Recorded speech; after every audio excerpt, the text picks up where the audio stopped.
Hello everyone, welcome back to my channel. Myself is Smita, and in this video I will talk about how to make the Ayurvedic notes.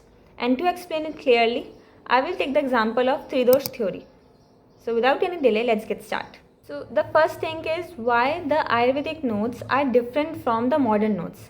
See, basically modern notes बनाते हुए क्या करते हैं हम लोग, हमारा एक concept होता है, उसका हम फंक्शंस एग्जाम्पल सब लिख देते हैं, एक चीज़ क्लियर रहती है, हो जाता है।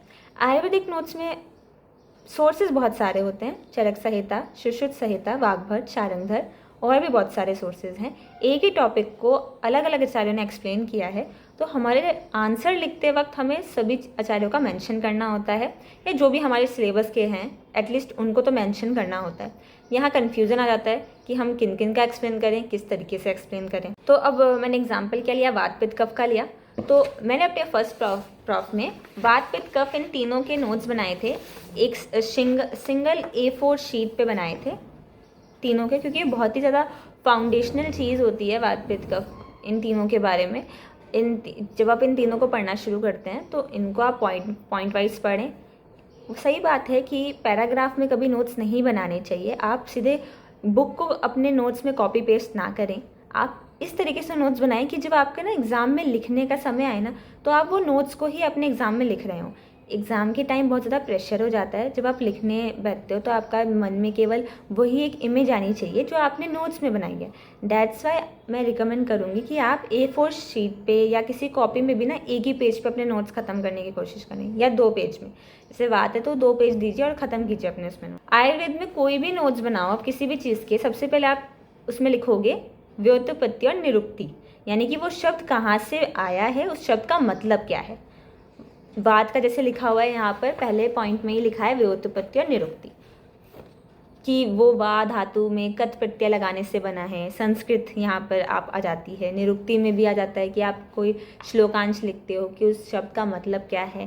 पर्याय लिखोगे, महत्व लिखोगे, पंचभौतिक स्वरूप। नोट्स बनाने से पहले आपका काम क्या होना चाहिए, आप ना क्वेश्चन पेपर देखो अपनी यूनिवर्सिटी का या अपने इंटरनल एग्ज़ाम्स का क्वेश्चन पेपर देखो, और ये देखो कि जो टॉपिक आप पढ़ रहे हो उसको कैसे पूछा जाता है एग्ज़ाम में। जैसे मैंने वात का अगर नोट्स बनाए तो मैंने पहले क्वेश्चन पेपर देखा कि 10 मार्क्स में पूछा गया है वात, और क्वेश्चन कैसे आया है कि निरुक्ति, सामान्य स्थान, गुण, कर्म, भेद बताते हुए वर्णन कीजिए, 10 मार्क्स। अब मुझे इतना पता है 10 मार्क्स लिखा हुआ है, तो इसका मतलब मुझे 2-3 पेजेस तो यूनिवर्सिटी शीट जो आती है, जो कि आप हमारी तो लैंडस्केप में होती है, तो वो मुझे पूरी फिल करनी चाहिए, तभी तो मार्क्स मिलते हैं ना 10 मार्क्स के हिसाब से। और ये जो टॉपिक्स दिए गए हैं इन्हीं को हेडिंग बना के नोट्स बनाना शुरू करें। तो मैंने आपको बताया आप पहले में क्या लिखोगे। अब मुझसे सामान्य स्थान पूछा है तो मैंने सेकेंड पॉइंट में लिखा सामान्य स्थान। अब जब आप अपने नोट्स बना रहे हो, श्लोक उसमें ज़रूर ऐड करें, वो भी एक डिफरेंट पेन से, ताकि आपको वो श्लोक भले ही याद ना हो, आपको श्लोकांश ज़रूर याद आए, ताकि आप एग्ज़ाम में श्लोकांश भी लिख के आओगे तो आपको मार्क्स मिलेंगे। ठीक, जैसे मैंने वाद का सामान्य स्थान लिख दिया, पक्वाशय, कति स्थान जो इसका श्लोक है वो। तीसरे नंबर पे गुण आया, क्योंकि क्वेश्चन में गुण और कर्म पूछा था तो मैंने गुण लिखा। अब यहाँ पर गुण लिखते वक्त वैसे स्थान में भी बता सकती थी मैं कि 2 आचार्यों ने अलग अलग बताए हैं, पर आप जब भी कोई श्लोक लिखो उसका रेफरेंस ज़रूर लिखो। जैसे मैंने गुण में क्या लिखा हुआ है कि यहाँ पर वाग्भट ने, आचार्य चरक ने और सुश्रुत ने अलग अलग गुण बताए हैं वाद के, तो आप वो सारी चीज़ें मेंशन करो कि अष्टांग हृदय सूत्र 1 में वाद के क्या गुण बताए गए हैं। तो वहाँ उन्होंने श्लोक बताया है कि तत्र रूक्षो लघु शीत खर सूक्ष्म चलो अनिलहा। फिर आचार्य चरक ने चरक संहिता सूत्र 1 में वाद का गुण बताया है, सुश्रुत ने निदान 1 में बताया है। ऐसे करके आप रेफरेंस सहित श्लोक लिखो, और क्योंकि जब आप श्लोक लिखोगे आपको एग्ज़ाम टाइम पे ना कम याद आएगा, हिंदी याद आएगी। होता है जब हम नोट्स इतना बनाते हैं ना, हमें एग्ज़ाम में इतना याद आता है। तो जब भी आपके नोट्स बने ना एकदम क्लियर हो, श्लोक ज़रूर हो, डिफरेंट पेन से बनाओ। जितने अच्छे नोट्स बनाओगे ना एग्ज़ाम में उतना अच्छा याद आएगा। फिर आता है आपका कर्म। कर्म में भी आपको 3 अलग अलग आचार्यों के बारे में लिखना है कि आचार्य चरक ने क्या कर्म बताया है, सुश्रुत ने क्या कर्म बताया है। कर्म बता दिया। अब आया भेद। तो भेद, वाद के कितने भेद हैं, वात पित्त कफ तीनों के 5-5 भेद हैं। तो सबसे पहले ना आप ये लिखो कि उन भेदों के ना नाम लिख दो सीधे कि ये भेद के नाम है। तो अब मैं क्वेश्चन पढ़ूंगी तो जो भी क्वेश्चन में पूछा गया था मैंने वो सब लिख दिया, निरुक्ति, सामान्य स्थान, गुण, कर्म, भेद। अब मुझसे ये क्वेश्चन 10 मार्क्स में पूछा था, तो मुझे हर एक भेद को एक्सप्लेन करना चाहिए और भी एडिशनल चीज़ें लिखनी चाहिए अगर मुझे कुछ आती हैं। तो मैंने अपने नोट्स में और भी ऐड कर दिया। अब ये जो भेद थे, इन सभी भेदों को मैंने श्लोक से एक्सप्लेन किया और हाईलाइट किया। देखो मैंने बताया ना, आपको श्लोक याद नहीं आएगा एग्जाम टाइम पे, पर आपको ना श्लोकांश ज़रूर याद आएगा। तो आप जो भी श्लोकांश है उससे हाईलाइट कर दो किसी भी पेन से। ठीक, उसका स्थान और कर्म आप ये देख रहे होगे कि हम ना हर एक चीज़ को पॉइंट वाइज लेके चल रहे हैं, नंबर डालते हुए कि ये अगर भेद है तो वो 5 हैं, और हर एक भेद के अंदर भी स्थान और कर्म है। फिर उसके बाद आप इसका वृद्धि और क्षय लक्षण एक्सप्लेन करो कि 6 नंबर पे आप डालो वृद्धि लक्षण, फिर क्षय लक्षण। अब आप देख रहे होगे ना, मैंने अपने श्लोक में हिंदी ज़्यादा यूज़ नहीं की है, मैंने श्लोक यूज़ कर रखे हैं, क्योंकि मैं बार बार श्लोक पढ़ूंगी, मुझे हिंदी तो श्लोक की बनानी आ ही जाएगी। भाई मैंने श्लोक पढ़ा, हाँ समझ आ रहा है कि इसका मतलब क्या है, हिंदी मेरे दिमाग में होगी।